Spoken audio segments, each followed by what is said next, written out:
আসসালামু আলাইকুম গাইস, আপনারা সবাই কেমন আছেন? আশা করি ভালো আছেন। আজকে আপনাদের দেখাবো আমার লাগানো একটি বাঙ্গি গাছের ভিডিও।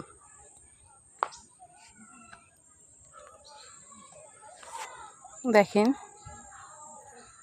আপনারা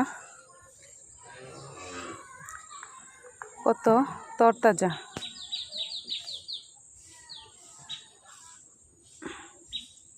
দেখেন পাতাগুলো কত সুন্দর।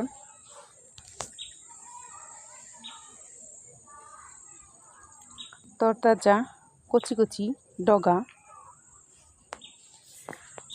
আমাদের বাসায় বাঙ্গি খেয়ে বিচিগুলো আপনা আপনি পড়েছিল। সেখান থেকে আমার রান্নাঘরে একটি ছোট্ট সুন্দর চারা হয়েছিল। সেই চারাটি এনে আমি কোনো রকমে শুধু লাগিয়েছিলাম এবং আজকে তার ফল হিসেবে আমার এই গাছ। দেখেন পোড়াটা গাছ দেখেন কত সুন্দর।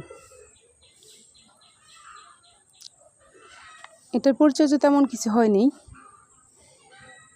শুধু অল্প কিছু ইউরিয়া সার দিয়েছিলাম, তাতেই বেশ ভালো গাছ হয়েছে।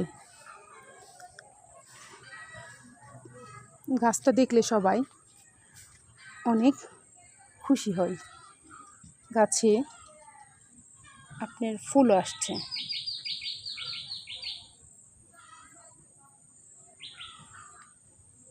অনেক ফুল আসছে এবং অনেক বাড়তেছে। আশা করি সামনে আপনাদের বাঙ্গি দেখাতে পারবো এবং আপনারা যদি ইচ্ছা করেন তাহলে বাঙ্গি খাওয়াতেও পারবো।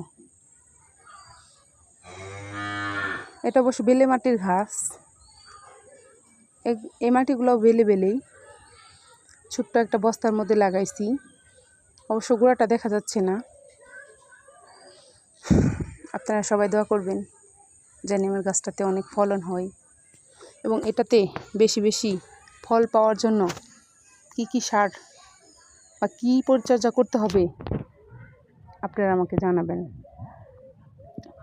কমেন্টস করে জানাবেন যে এই পরিচর্যা করলে বাঙ্গি গাছে অনেক বেশি ফলন হয়। তো গাইস, আজকের মতো বিদায় নিচ্ছি। আপনারা আমাদের জন্য এবং আমাদের চ্যানেলের জন্য দোয়া করবেন যেন আমরা এই ছোটো ছোটো ভিডিওর মাধ্যমে আপনাদের গ্রামীণভাবে যে কৃষি চাষ হয় সেগুলা দেখাইতে পারি। এবং আমি অনেক গাছপ্রিয় মানুষ, চেষ্টা করি কিছু কিছু গাছ লাগানোর, কিন্তু সময় স্বল্পতার কারণে লাগাতে পারি না। যাই হোক, আজকের মতো বিদায়।